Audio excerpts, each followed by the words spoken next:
You are listening to the Park Flyer Podcast, where we discuss our RC adventures.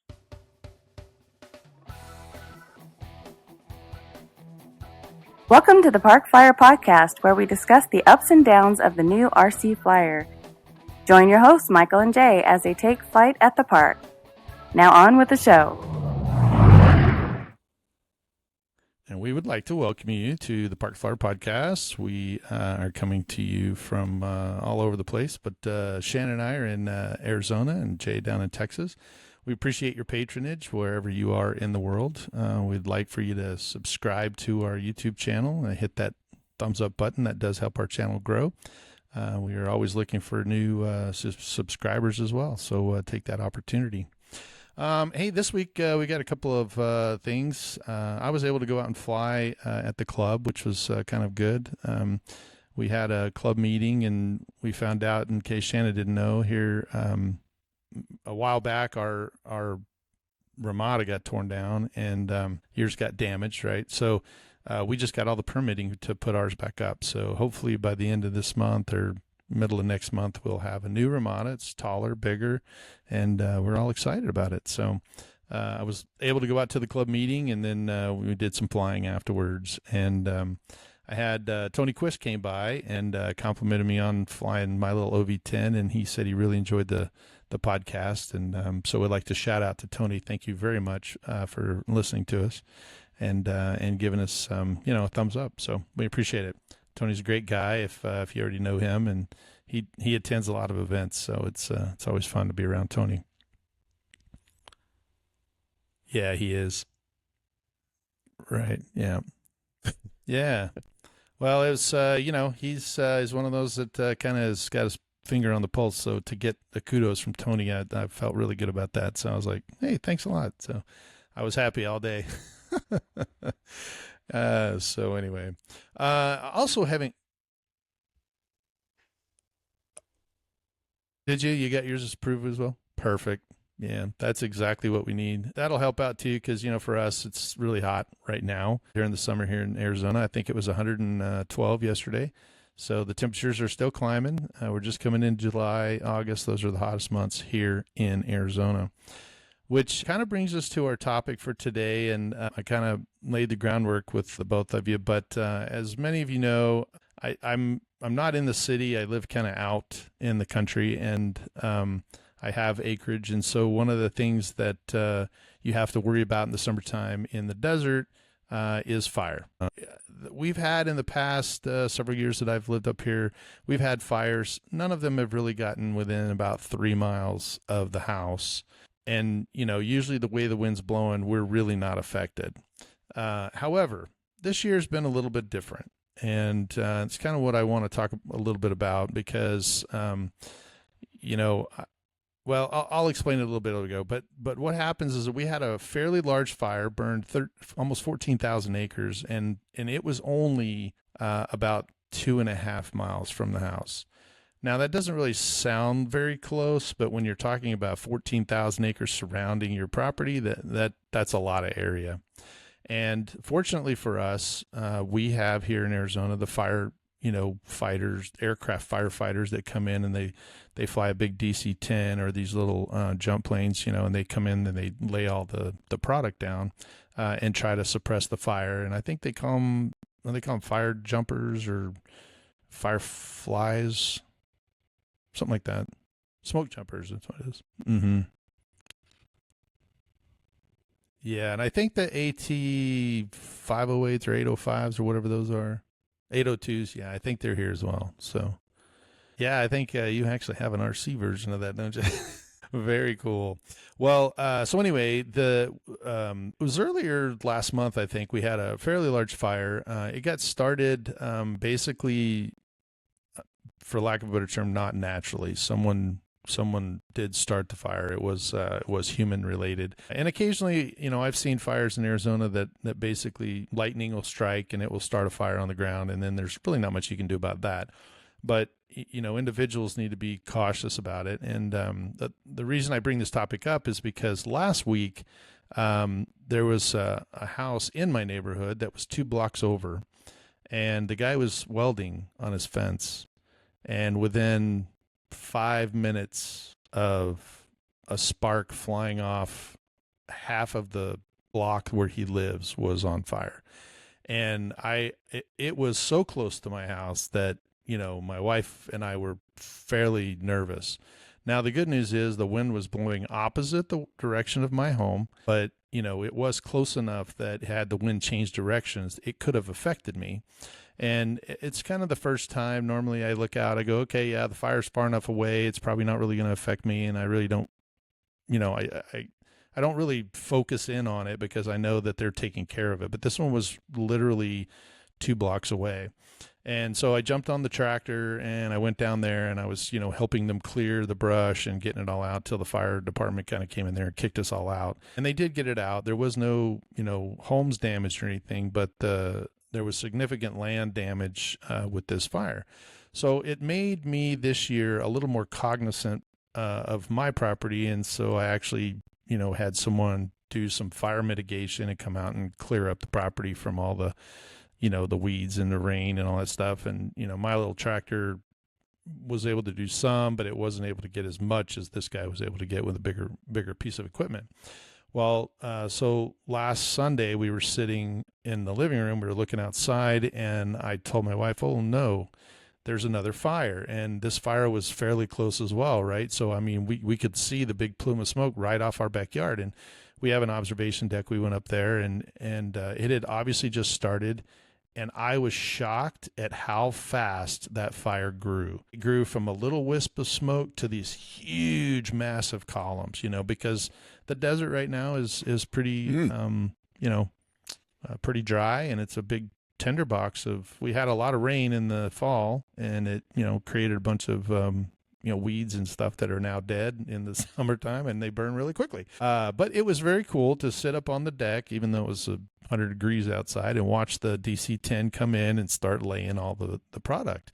And of course the fire is growing because the wind is howling up here, and it's moving. It's not really moving towards us. It's moving across. So my house faces north or east and west, and it was moving kind of northeast. So it was moving away from us, but the wind was kind of whipping. All of a sudden, all of the airplanes disappeared. And I was like, what the heck? And I thought for sure they went back just to refuel. But they have a pretty good system where, some of the airplanes come in and they drop a load while the other guys, filling it back up. And then they'll get back in. And it's this kind of this rotation thing. Well, my wife was on our, web board that we have for this. Yeah, the Facebook page that has for our neighborhood. And we were informed that the fire retardant operation had been suspended, mainly because there were individuals flying DJI drones over the area. And that kind of brings us to our topic, because I am 100% in favor of everybody being able to fly where they want to fly, do what they want to do. The government regulation, it seems overbearing to me, that you have to have an ID and that you can't fly where you want to fly. I am unfortunately have a foot in the real aviation world and the RC world. So I kind of I'm on the fence for both, but I've always been supportive of both full scale aviation and RC aviation. And I have a lot of money tied up in RC aviation. And so I don't want to be restricted, for just one little area. But this to me, affected me because the fire is burning, and all it would take is for the wind to change direction. And now it's coming towards my residence. And I kind of honestly got a little perturbed that there would be people doing this. Right. And so this kind of affects me personally. And so honestly, I was a little perturbed that these guys were out there flying it. And it kind of gave me this secondary thought of, well, wait a second, this guy really is putting me and my livelihood, my home and everything at risk. And yet they're out there trying to get their YouTube channel or videos or whatever it is that they're trying to do. So I had a little bit of a different, thought when I was sitting there watching all the airplanes disappear and thinking to myself, if this wind shifts, we're in big trouble, And at that particular time, my land wasn't cleared as it is today, but we definitely had someone come out and do that for that specific reason, so that I wouldn't have, anything on the property that would put my home at risk. And I don't know. I talked a little bit to Jay about it on my way home from work, and we kind of thought it would be a good podcast. But I mean, what are your guys' thoughts about it? Because, like I said, I'm all for the freedom, but at the same time, this is very risky, Well, and it did kind of irritate me. It's kind of like one of those things, Mike. It's common sense isn't very common, for most people. Or, as I like to say, when I was back in the Air Force, when you make something idiot-proof, they always come along with a better idiot, right? So, some people don't look at the situation and realize, well, I'm just putting the drone up. It'd be really cool if I get footage, or maybe I could sell it to the news. That's one thing. But, sometimes your unintended consequences or intentions, impact a lot of people, and you may not think about it, right? Because the person who's putting it up may not realize that they're going to shut down the air flights just because you have a drone up. Now, like if it was me and I was in charge of it, I think my DC, the DC-3 or 10 can go through a, Maverick drone pretty good. I figure we can ingest a couple of those and not have to worry about it. If I'm trying to stop life, property, and to being destroyed, I'm not worried about an occasional drone that I may hit. And once again, statistics are on your side, of not hitting one. But then again, I have a little different idea on risk and stuff than other people. Where, once again, my gosh, there's a mosquito up, a guy's holding a pole up with a camera. Oh my God, we can't fly. That's it. We're shut everything down. I mean, I'm being over dramatic, but I'm just kind of putting it out there sometimes how those things happen. So, I think sometimes for people, they just don't realize what they're doing and how it's, because most people would think, why would you stop flying, or stop the firefighting because I have a drone up? I'm flying at 50 feet. I can get it out of the way, if it comes anywhere near me. Two, if it comes anywhere near me and they drop the water on it or the retardant on it, the drone's out of there, right? So I kind of get it. It's not like you're flying a beluga whale, type of thing. I don't know. Shannon? Just one of those things.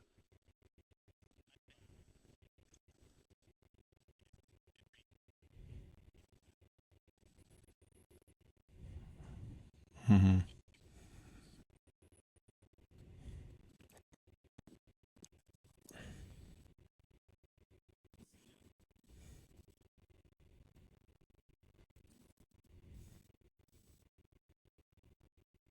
Right.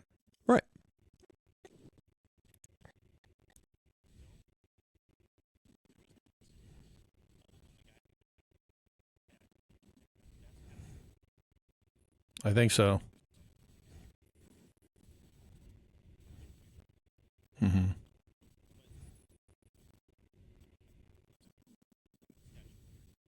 Correct. Yeah. Right. Yeah, that's true. Right. Right.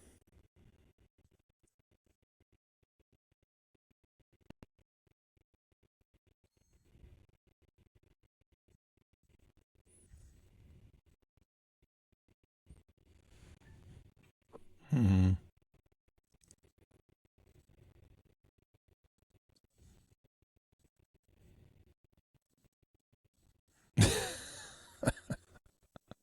Yeah.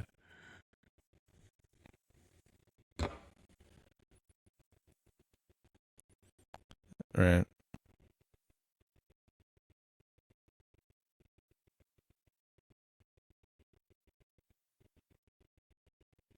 No. Mm-hmm. Yeah. Well, I think it's a little bit of education. With the RC pilots, or just not RC pilots, right? There's a difference between RC pilots and then the guy who just has a drone and he takes it up every once in a while. He doesn't really know anything about anything, right?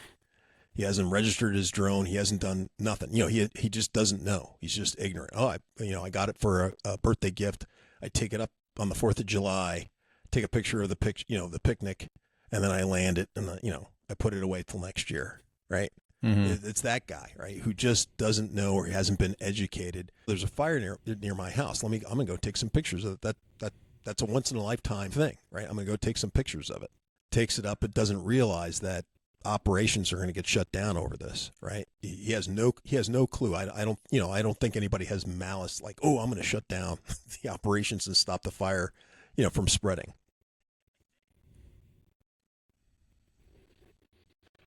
Mm-hmm. Right. Yeah, it is.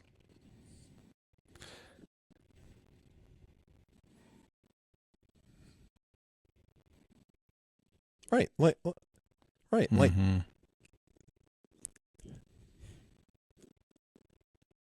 right.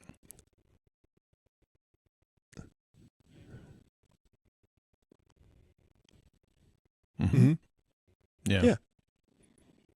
Right. Compared to the rest of to everything else. Yeah. Mm-hmm.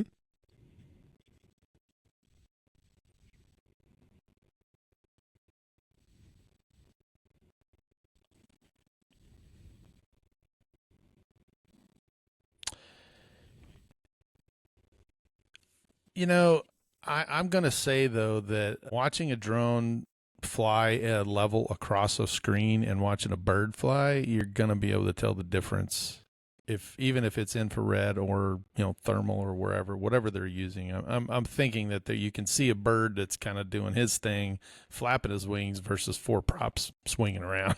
So, well, yeah, but it doesn't move as erratically as a bird. Right. I mean, a bird's kind of floating around in I think the DJI Mavic. So let me put this out. Let me put this out there. I know, right? Let me put this out there too, because, I'm going back and sitting on the porch or sitting on the observation deck and having my wife tell me, yeah, they just canceled the firefighting operation because of these. The first thing that came to my mind is where I live. I can tell you all the time that there are people that come out here way out, because I live way north of the Metroplex, and they fly in the desert. So there's several guys, and I know some of them that fly, and they put their FPV on, and then they go out and they fly all over, and they take pictures of cactus or do whatever, and it's kind of cool, and I'm all for it. If you guys want to go do it, and they've got a lot of money tied up in those as well. But what if they were flying and they went out to Bartlett Dam, and they looked at the dam and flew down the river, and then on the way back, the wind kicked up, caused the drone to crash, and the battery sparked the fire. And now the other guys that are flying with them are looking for where his drone went down, right? I mean, I would think that they would be like, oh, crap, there's a fire going. But, we need to find where the drone is, because, obviously the police or the firefighters are going to go out there and they're going to start looking. Now, these are the things that are running through my head. I cannot verify or guarantee that that's what started the fire. I don't know. I haven't gotten any information on that, and even the firefighters haven't put out, as far as I know right now, what started that particular fire. But it just got me thinking, that there are guys, and even us. I mean, Jay and I have talked about it, even Shannon. Adventure Club, correct. The irresponsible guy was out there doing some, And, there was a 5,000 milliamp EDF that went in and caused, almost 1,200 or 1,300 acres to go up in smokes. I think for us, this particular episode, it's interesting to hear your take on it, because I am always so pro, the RC side. And this was the first time, I think, in my history that I saw how it would affect my personal life, and how many... how many US dollars would be, up in smoke, literally, if that thing jumped the fence to my house, and all of my RC stuff, and, what would I save? It was, and the only best part, because Mike, is that, as you're saying, the best part is that at least you'd have a great, sensational, YouTube video of, that's true. Might go viral of how your house bursting up in flames and all your batteries blowing up and stuff. It'd be fabulous. Exactly. I need to put a sign out for the so you'd be able to show the insurance guys of the house going up, and you'll have a record of it. So well, thanks. Yeah. Well, I don't want that. I don't want that to happen. But it definitely.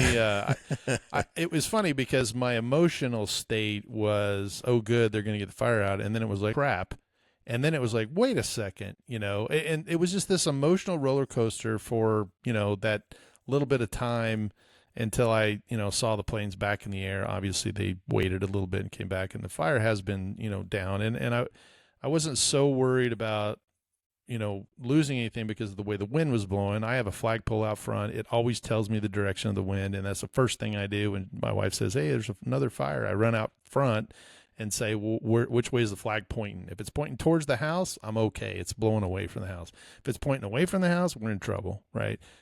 It's coming our way. Right. And normally where we built, the wind is always usually blowing away from the house, so I've kind of got that going for me. But it just was weird for me. It was the first time that my emotions had gotten the better of me, and I found myself not siding, with the RC world, because this guy was up there, or someone, I don't know who it was, but if there was someone up there, they were doing something that would have caused me personally, where before, that was never the case. And so I can actually understand a little bit now, maybe going through that scenario in my head and thinking about all these things, that it was one of those that where I was like, oh man, I don't know what the story is, but it's going to be better, for me to kind of get this out and kind of talk about it. So I don't know. Right.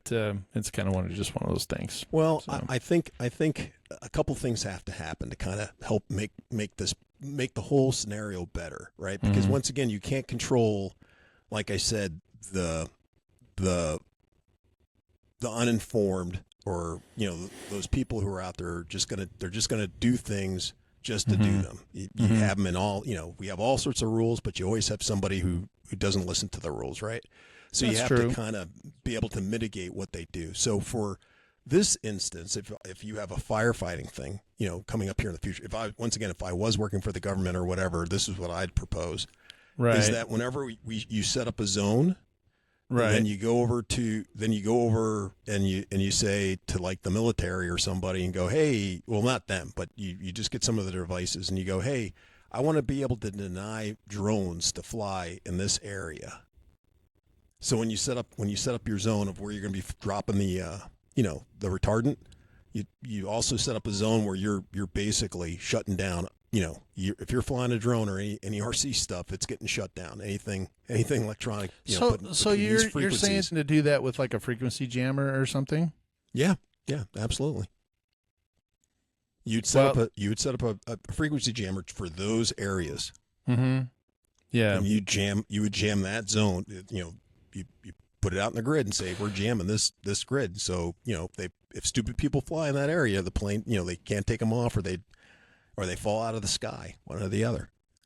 And you wouldn't think, well, I mean, that brings me back to what I just was saying about what if the guy flew over there, he's got a 10,000 milliamp battery and he's up at, 400 feet or something, and all of a sudden he flies into this jamming zone and it now creates another fire on the other side. Another fire. Once again, I'm going off the odds that, okay, we jam him, the guy flies and crashes to the ground.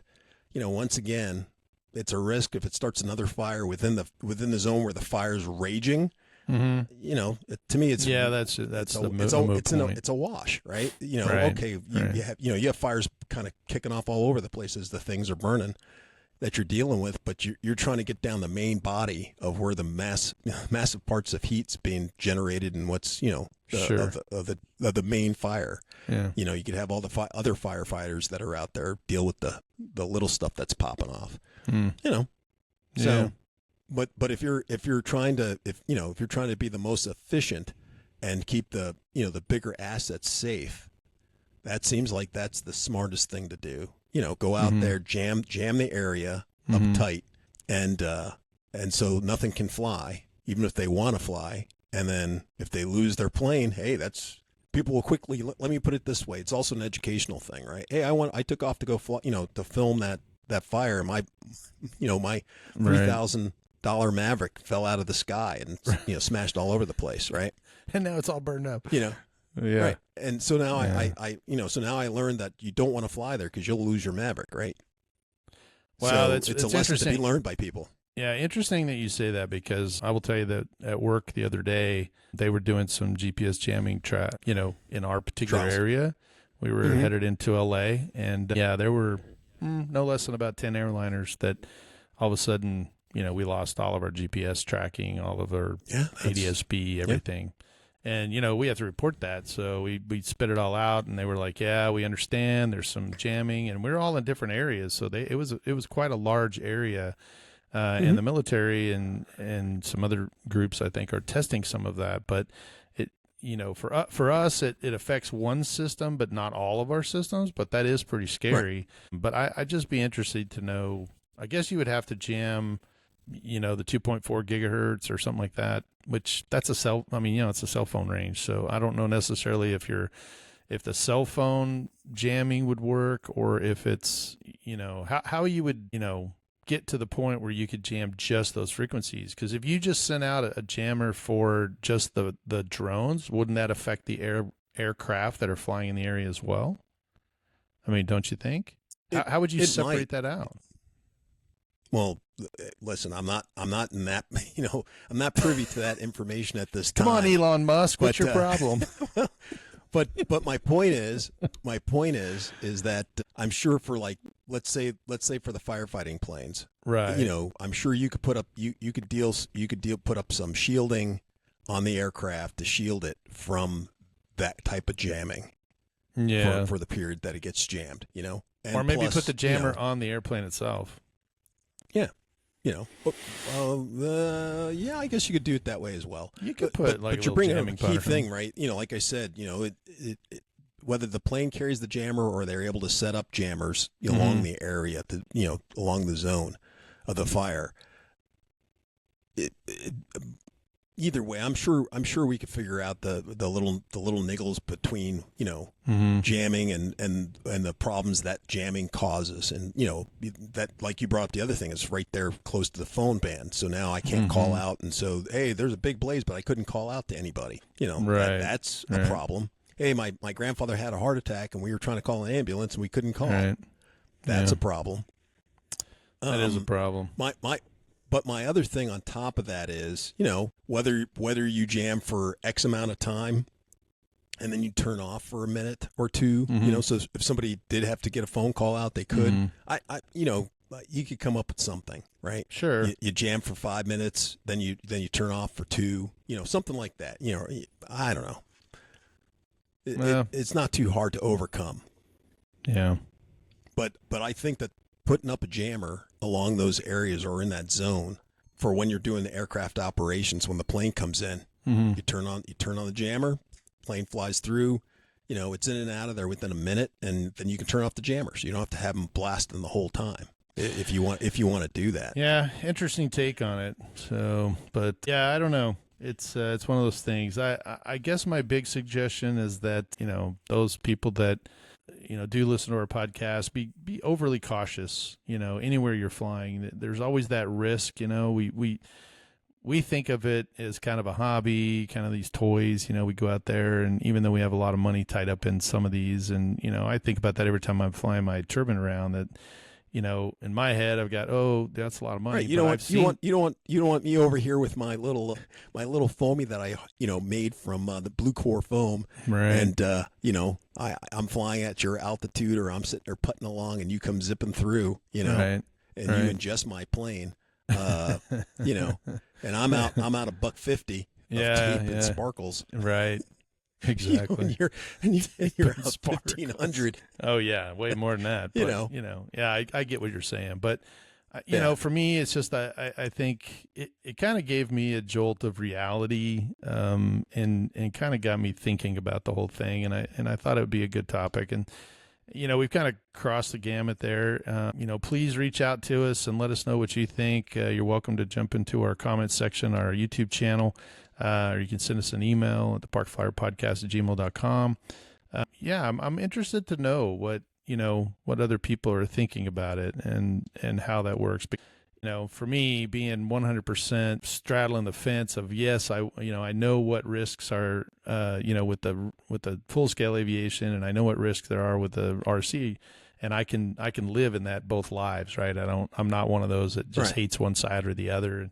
And I know there's people on both ends of the spectrum, but I'm dead in the middle. I'm an advocate for both. And I think I'm an advocate for, being safe and not doing stupid stuff. And I talk to people about that, like, okay, don't do stupid stuff in the airplane, in the real airplane. Don't do stupid stuff in, RC world. Although, we all occasionally get the youth in us and we go out there and go, hey, I'll watch this, and something major happens. But I think that we can, I think we can be a little more cognizant. And I appreciate you taking the opportunity to kind of give me your thoughts on it, because I do think it's an important topic, and it did affect me personally. And that was something that, I was struggling with my emotional, roller coaster. Well, you also have a bad time for disasters. Not that there's a good time for disasters. What I mean by that is, like, with your first story, with the first fire that started, you jumped on your tractor to go over there and help, which was great. But you went out with flip flops. You were in such a hurry to get out there to help put out the flames. You were in flip flops, so you're helping, but you're not helping. Yeah, well, that wasn't supposed to be public knowledge, but yes, it did. I was in a hurry, and I just had my flip-flops on, and I just ran out there. But you don't have your PPE on, and you're not helping. You're not helping. You're helping. No, you're not. I will tell you, though, that when I drove into the area and started clearing some of that stuff, I was shocked at the heat coming off of that area. I mean, my father was a firefighter, and I always went to the fire station and played with the fire trucks and slid down the pole and got all those cool, little kid things. But I never really understood. My dad and I never really talked about what it was like to walk into a burning building, because he just never really discussed it. And it wasn't until, and I've been around campfires. I know that there's heat off of campfires, and don't stick your foot in the campfire, that kind of thing. But this was my first real kind of experience with something that was larger than a campfire, right? This was a whole block long. It was probably about 3 acres that was on fire. And the tree, the good news was it was burning fast enough that the big trees weren't on fire. It was moving past those trees at a very fast rate. But just the underbrush was smoldering and had heat to it that I just had never experienced. It was a little on the eerie side. So the fact that I ran over there, I have a landscape rake, and I was just raking around where the fire was to kind of make a fire break. I wasn't really in the fire, at least at first. I kind of drove through there to kind of create a break between them. But yeah, when I got in the middle of that thing, I was just shocked at how hot. So maybe flip-flops weren't the right thing to jump on my tractor and go out there and do it. But no, that time. My feet weren't sweating, inside shoes. The shoes didn't melt on my feet. True. So, that's true. That's true. So, I'm just saying, between that and positive. And the last one was you were just about to go to work. Right? Yes, that is correct. Yeah. Actually, I did go to work, and then she called me and said, hey, we got a fire. You should come back. And I was like, man, I'm already here. I'm like literally taking off. But I was able to, that one I was lucky. I was able to fly out that direction over towards the house, and I could see that it wasn't like right on the house. But yeah, it was kind of devastating. So, but I think that kind of runs our time. We were out of time, but I think we lost Shannon. But on behalf of us here at the Park Fire Podcast, we want to reach out to you and say, be safe. That's the big takeaway from here, and try to be smart. Try to be cognizant of everyone around you. And real quick before we go, I spoke with Scott Berryman the other day on the phone. He was going to the field, and he had met some guys there, and they mentioned at his field that they showed up to fly, and everybody kind of did their own thing, and that really bothered Scott. And Scott was like, how come we can't be more friendly? And so I'm going to put it out there too, if you listen to our podcast and you're part of a club or you're just out flying, be one of those guys that promotes the hobby and talks to your fellow aviators, right? I mean, we all can learn from someone. We can all kind of get new friends in this hobby. So, so be one of those guys that's open and willing to reach a hand out and say, hey, welcome to the club.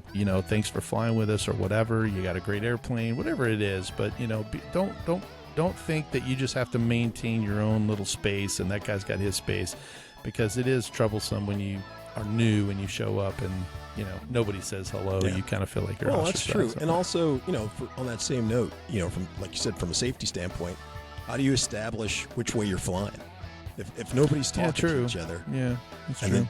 then Joe Schmo's flying against the wind or in with the wind, and you're like, well, I'm trying to land into the wind. Who's setting up which direction you're flying? Who's setting up?